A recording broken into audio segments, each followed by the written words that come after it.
Ang sekreto lang dyan, pagka nagpo-propagate na ka ng kahit anong philodendron, huwag mong masyadong basa yung gagamitin mo, yung potting mix na gagamitin mo sa kanya.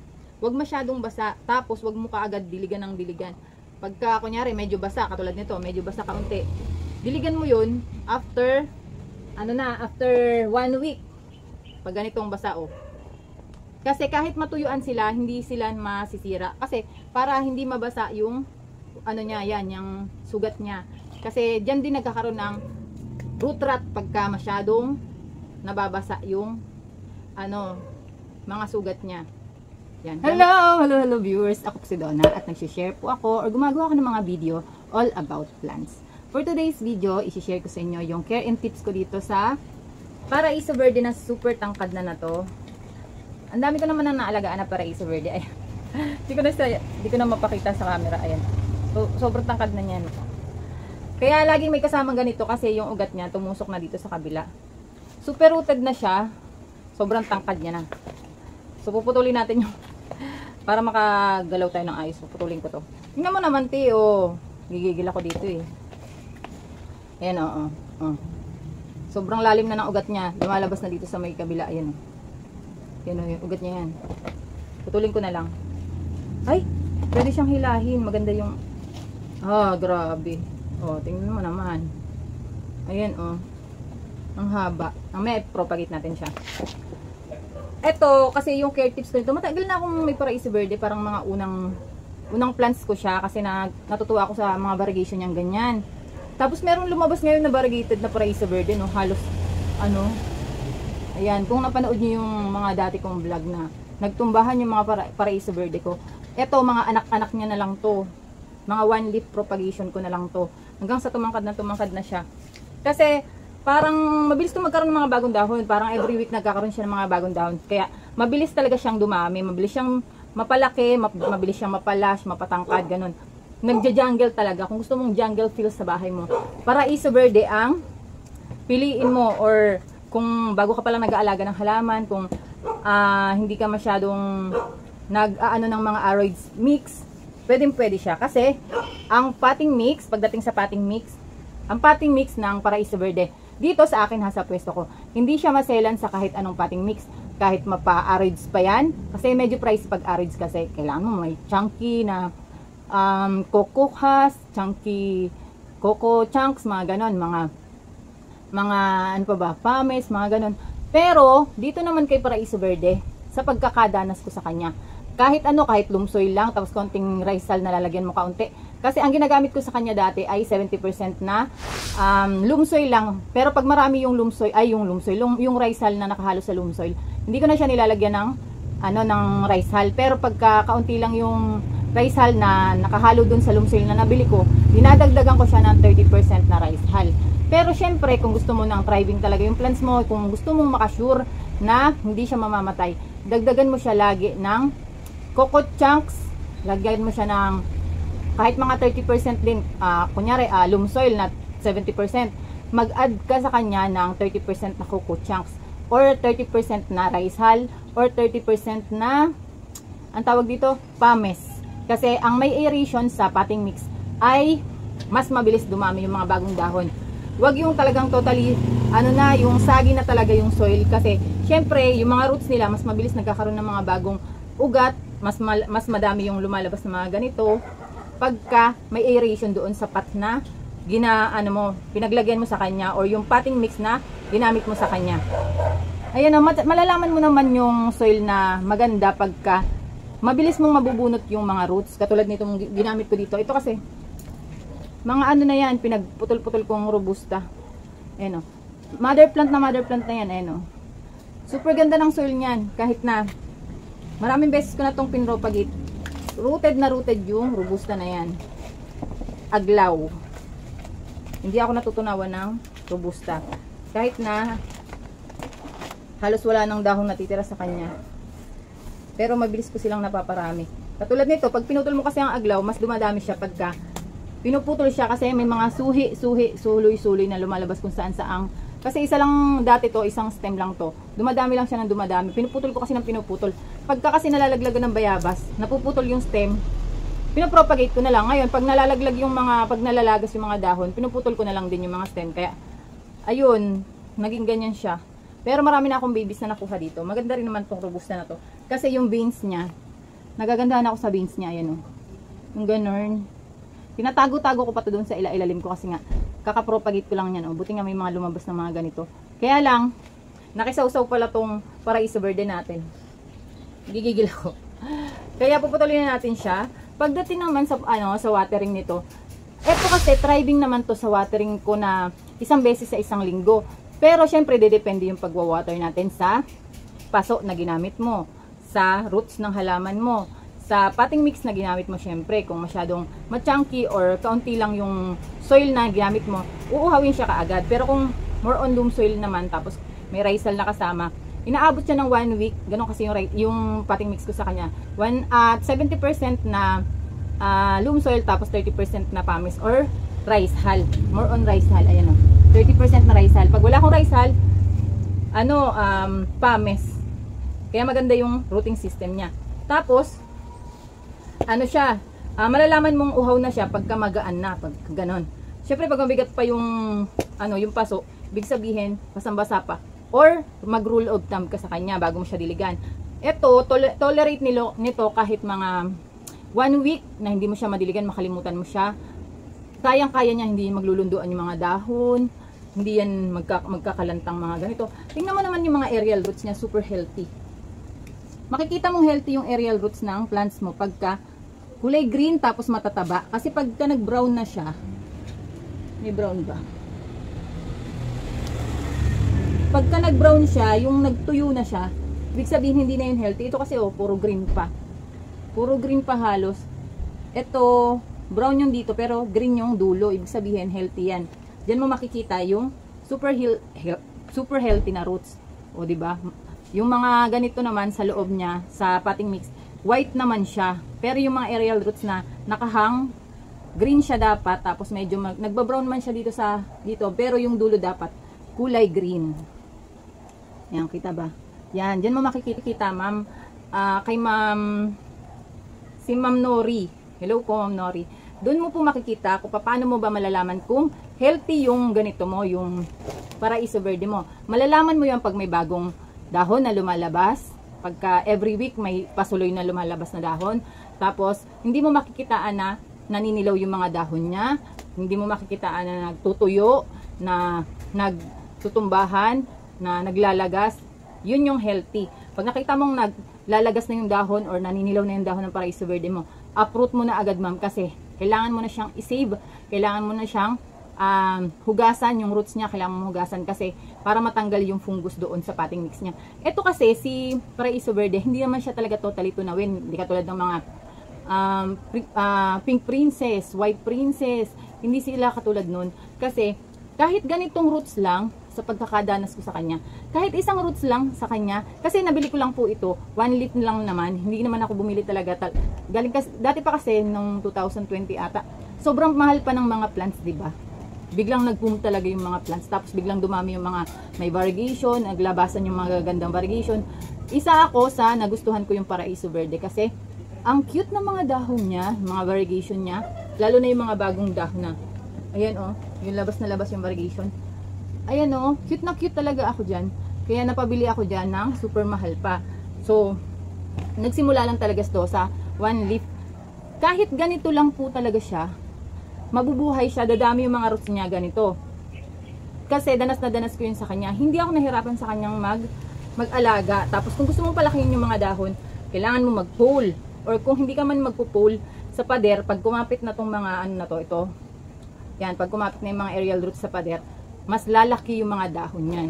May nakita ko nito, super laki talagang dahon nito kasi yung pinagbibilhan ko ng mga rare na plants na medyo mamahalin na plants, meron siya talagang alaga, sobrang laki na. Ang lapad, mga 3 mukha ko ata o 5, mga ganun. Ito sa akin kasi hindi ko naman masyadong pinapalaki to kasi mahirapan ako magbalot nito pagka binenta ko sa Shopee tapos bebenta ko ng 1 leaf tapos masyadong malaki, mahirapan ako magbalot. Kaya more on, ang binibenta ko sa Shopee, kaunti lang yung binibenta ko malalaki. More on 1 leaf, mga propagation, yung hindi masyadong malalaki kasi para hindi ako mahirapan magbalot kasi Syempre, sa courier, mahirap din kasi yung mga yung malalaki, mag-add ka pa, minsan yung seller, binabawasan pa, kinakaltasan pa, kahit na may kaltas na yung Shopee, si GNP o yung mga courier, nagkakaltas pa pagka lumagpas ka dun sa limit sa pagbabalot mo ng plants. Syempre, pag plants yun, mas maigi, kapalan mo na yung karton, kapalan mo na yung pambalot para kahit anumang gawin ng ipitin man yan ng courier, hindi masisira yung mga leaves, diba? Ayun, hindi mo makikitaan ng nagtutuyot yung mga dahon. Yun yung healthy. Pagdating naman sa sunlight dito sa ano na to, kailangan bright ang ibibigay mo sa kanya. Magta-thrive naman siya kahit hindi masyadong ma-bright yung paglalagyan mo. Kahit hindi masyadong mahangin dun sa paglalagyan mo. Kasi meron akong mother plant nito, yun nandun sa gilid. Yung na-videohan ko nung nag-video ako ng mga plants ko. Doon, hindi siya masyadong, one leaf na lang yung natitira doon. Hindi siya masyadong nahanginan kasi natatakpan na siya masyado doon.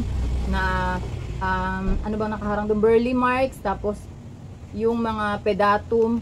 So, kahit hindi masyadong mahangin, okay lang sa kanya. Basta may aeration yung potting mix, hindi siya magtutunaw. Hindi siya maarte. Kahit hindi masyadong mayumid sa temperatura, hindi siya masyadong maarte.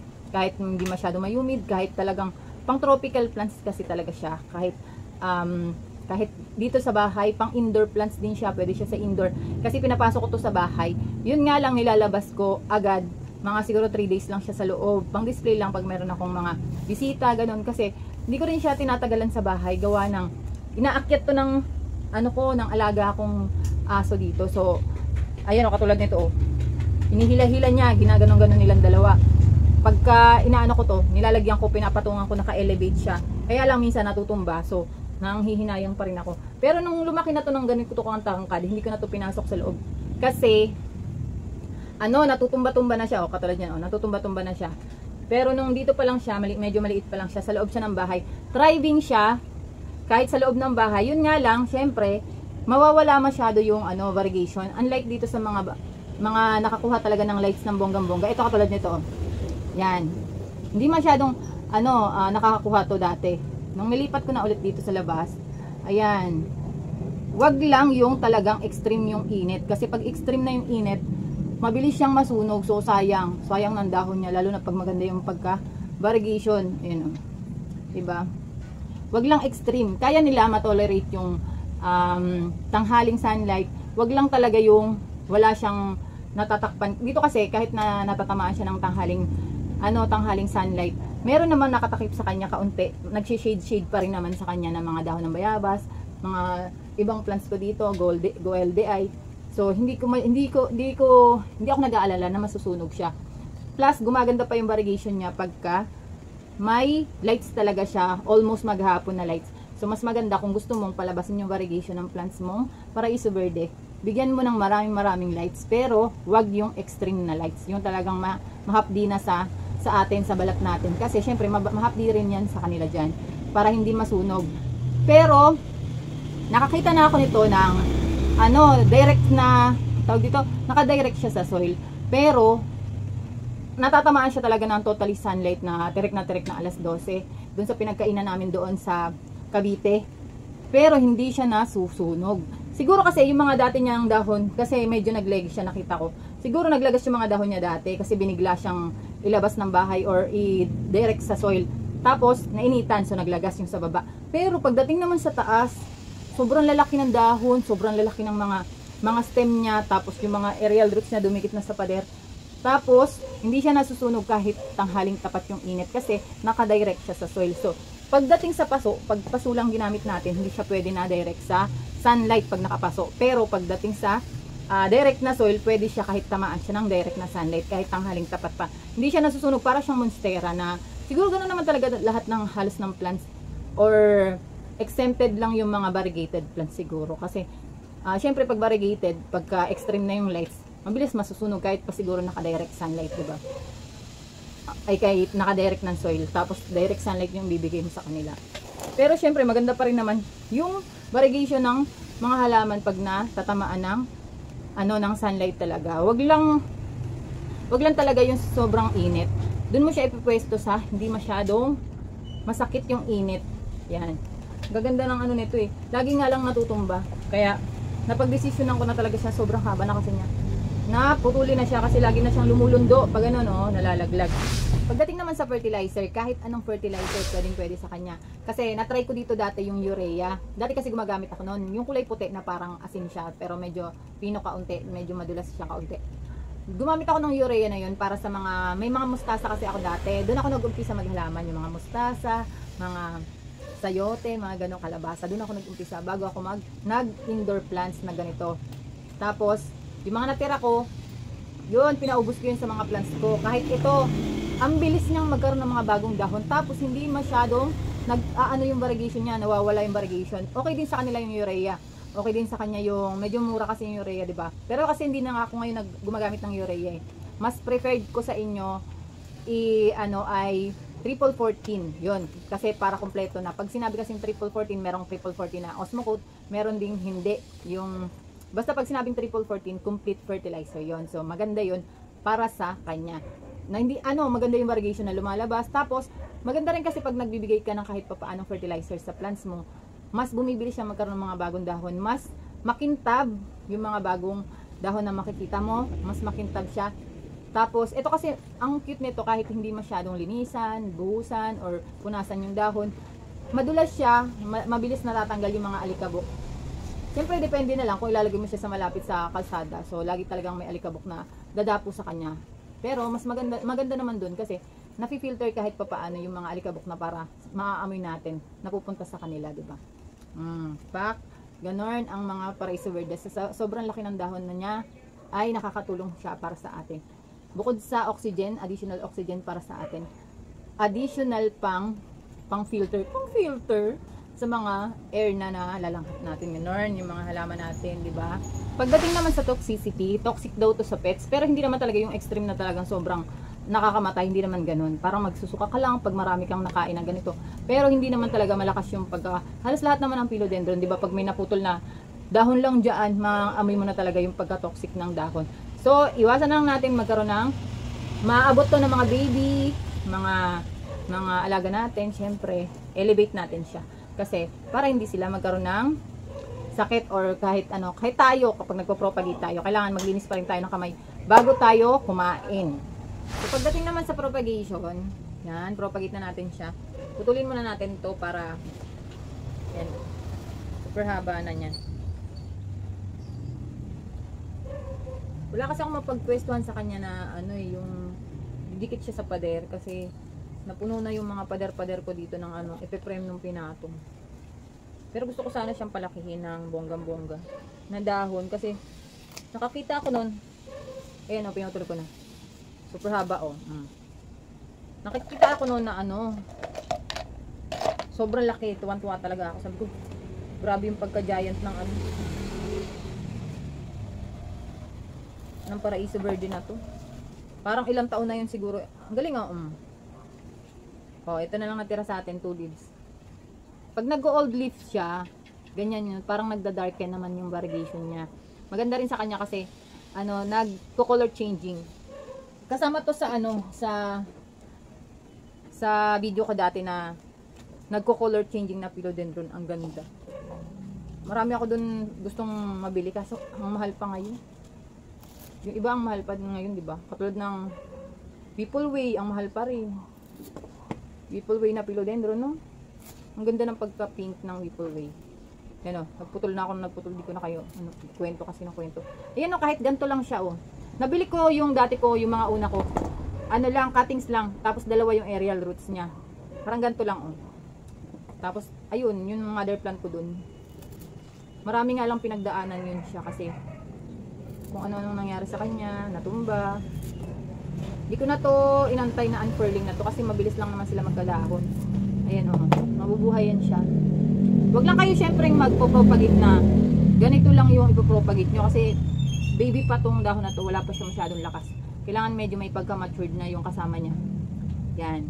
Pagka pares kasing malambot pa, pares siya malambot. Ito malambot, tapos ito malambot.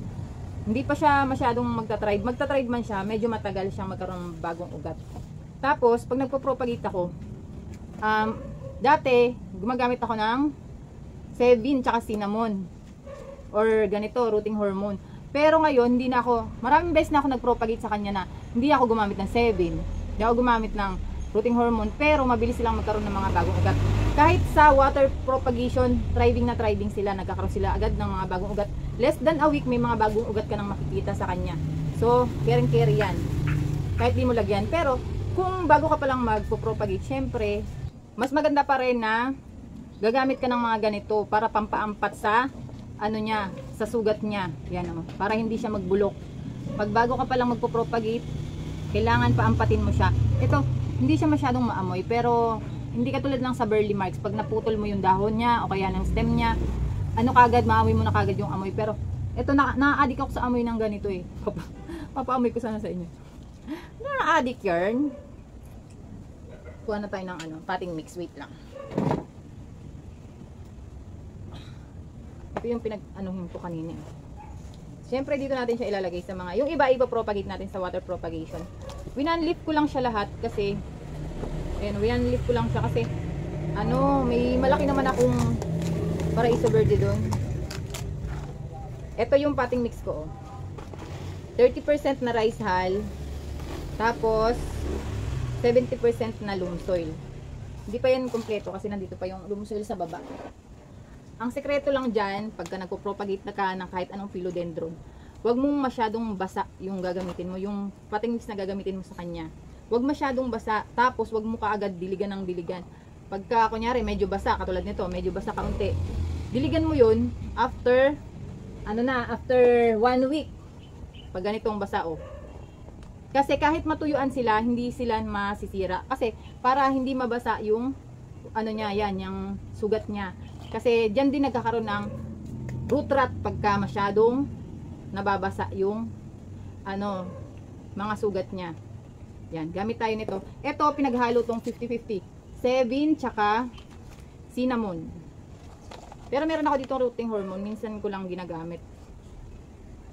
Ginagamit ko siya pagka yung masiselan talagang halaman. Yan o, rooting hormone. Marami pa to eh.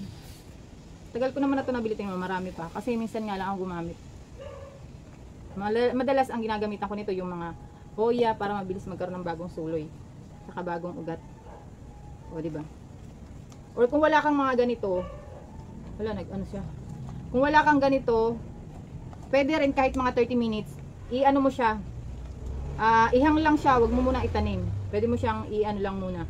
Paampatin lang yung sugat niya. Kahit wag mo muna itanim. Mga 30 minutes or wag mo lang tatagalan kasi nadanasan ko dito. Nalimutan ko siya. Inabot ata siya ng araw sa akin. Hindi ko siya natanim agad. Ito kahit di mo nalagyan ng rooting hormone to kasi tingnan mo naman yung ugat oh. Diba? Ito sa pasok ko na lang to itatanim. Sa pasok ko na to kasi kayang-kaya niya na yan oh. Magta-thrive na to kahit hindi sa ganito. Minsan nilalagyan ko rin ng ganito. Yan, para mawala yung mga insekto diyan sa potting mix na yan, lalo na pagka yung potting mix ay ginamit ko na. Yung hindi siya bago, recycle ganon. Yan, paghaluin natin yung yung pames. Maganda kasi gugamit tayo ng mga pames, yung mga chunky katulad nito. Yan, maganda yan sa aeration. Nagpo-promote siya ng aeration dito sa potting mix natin. Para pag may hangin kasi sa loob ng potting mix natin, mas bumibilis magkaroon ng mga bagong ugat yung plants natin. Kaya kung mapapansin nyo, kung bibili kayo ng mga mamahaling plants, mas yung mga expert sa pagpa-plants, mas tawag dito, na bumibili sila ng mas mamahaling soil mix para di sila matunawan ng mga plants na pagkamahal-mahal. Yan, ganyan itsura niya. Parang nag-a-aroids na siya. Kasi malalaki yung pamis na nagamit ko sa kanya. Parang siya, munggo, hindi munggo size. Malalaking size. Ano nga yung tawag doon? Yan, iikot lang natin yan dyan. Ay, mas gusto ko dito yung yung top cut. Kasi yan, mas gusto ko dito yung top cut ko, makikita ko agad. Ayan lang yung roots niyan. Wait lang, lalagyan natin ng root ng pampaampat. Marami naman ako nito na hindi ako gumamit ng pampaampat, pero nag-thrive sila. Kasi nagwa-water propagation ako nito eh. Pag nagputol ako isa, water propagate ko lang, ganun.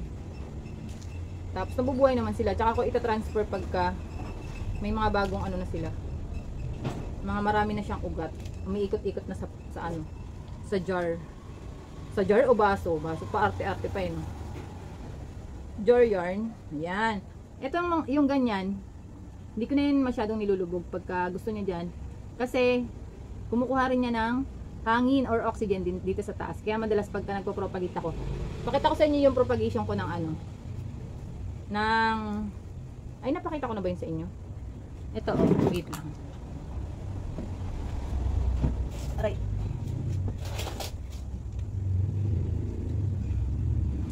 Ito yung pinropagate natin nakaraan. Si Painted Lady. Ayan, di ba yung mga roots niya, hinayaan ko lang dyan sa ibabaw. Pero tingnan mo naman, oh. Thriving na yan. Sobrang dami na ng roots agad, oh. Ilang weeks pa lang yan siya, di ba? Oh, may bago ng dahon, ang cute. Yellow na yellow. Gustong-gusto ko yung bagong dahon nito kasi ang yellow, ang ganun, ang gara. Ang cute, oh. 'Di ba? Kaya yung mga aerial roots natin na lumalabas, carry lang yan diyan. Diyan kasi makikita mo yan mga bagong ugat na dumadami.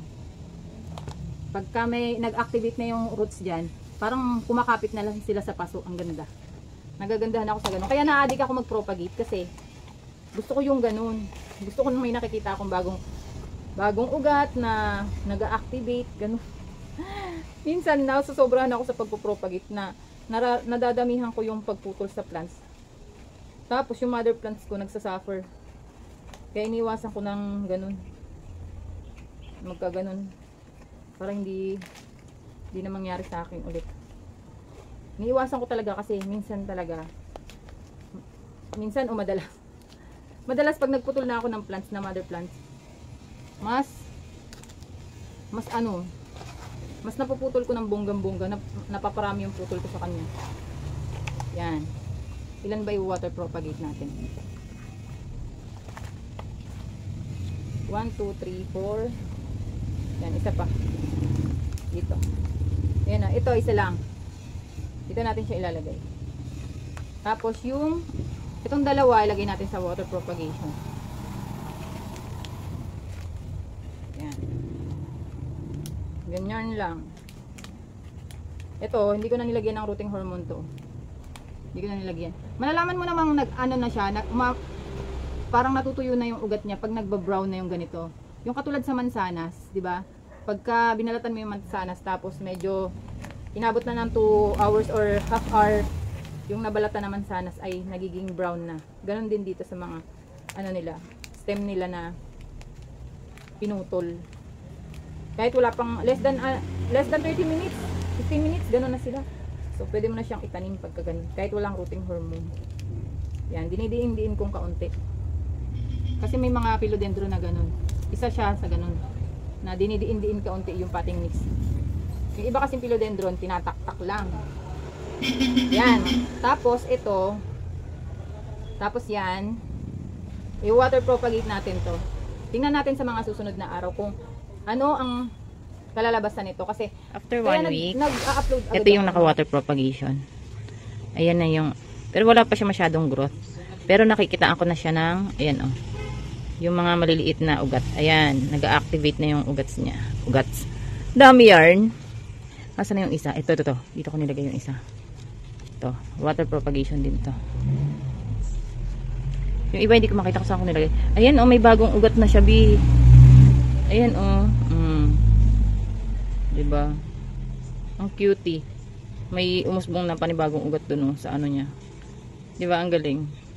Diyan ako natutuwa eh. Diyan nawawala yung stress ko sa pag may bago akong bagong ugat na ako nakikita na white, ganun. Kaya mukha akong propagation. Mas gusto ko lagi nagpo-propagate. Pag may free time ako, pang ano ko talaga siya.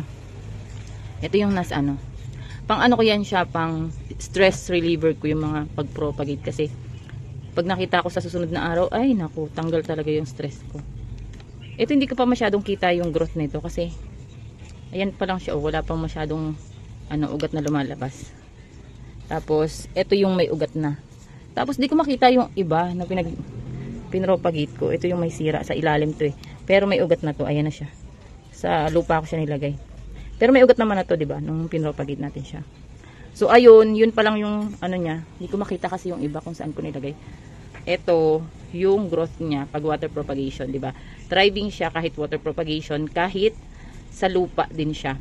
Nakikita niyo po yung ganito. Ito, konti pa lang yung dilig ko sa kanya. Ito, totally hindi ko talaga siya dinilig. Kasi may ugat naman na siya, thriving na siya kahit wala siyang dilig. Kering-kering niya, ito kaunti yung dilig ko. Hindi masyadong basa, saktuhan lang. Ito yung iba. Ayan, maabot ng 1 week. Dito ko pala nilagay. Nakalimutan ko. Ayan. Yan, hindi yan nakadireksan. Diyan lang yan sa may gilid. Basta wag nyo ida-direction kasi masusunog yung mga new propagation nyo. Ayan. Di ba ang ganda ng ano niya? Ng kulay niya.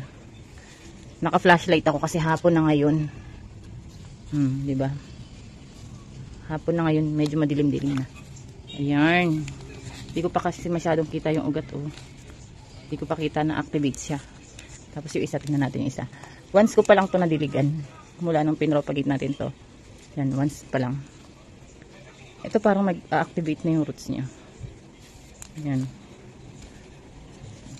Konti pa lang. Pero, ganda. Meaning, thriving siya. Pag nakita mong nagdilaw-dilaw na yung veins, yung gitna na veins na ganyan, yan, ibig sabihin, hindi thriving yung plants na pinropagate mo. So, uproot mo agad para masave mo pa. Para hindi matunaw yung ugat niya. Kasi pag natunaw na yung ugat, hindi na talaga magsasucess yung propagation mo. Yan, kasama niya yung mga propagation ko. Kaya nag-upload agad ako ng mga video ko. Pagkatapos ko mag-video, upload agad kasi nawawala sa memory ng cellphone ko. Kasi minsan, pag nag-mass delete ako, nawawala. So, ina-upload ko na talaga. Para din malaman kung healthy yung, yung Paraiso Verde mo. Pagka wala kang naamoy na medyo smelly or medyo yung pagka malansa dito sa, sa potting mix na ginamit mo sa kanya. Kasi pagka medyo nag-smelly na yun, ibig sabihin, meron na siyang pagtutunaw na nangyayari dito sa ilalim. Tapos, makikita mong healthy yung plants mong ganito, Paraiso Verde, pagka makintab. Yan.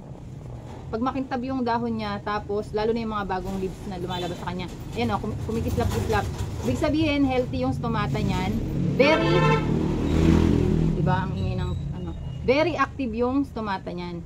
Stomata yung parang mata na nandito sa ibabaw ng halaman natin, dahon ng halaman natin, tsaka dito sa ilalim. All about sa stomata, meron akong video nun. Meron akong pinaliwanag ko kung saan ba yung video na nun. Yan yung video na yan. Pinaliwanag ko dyan kung ano ibig sabihin ng stomata para sa plants natin. Kung ano yung tulong niya sa mga plants natin.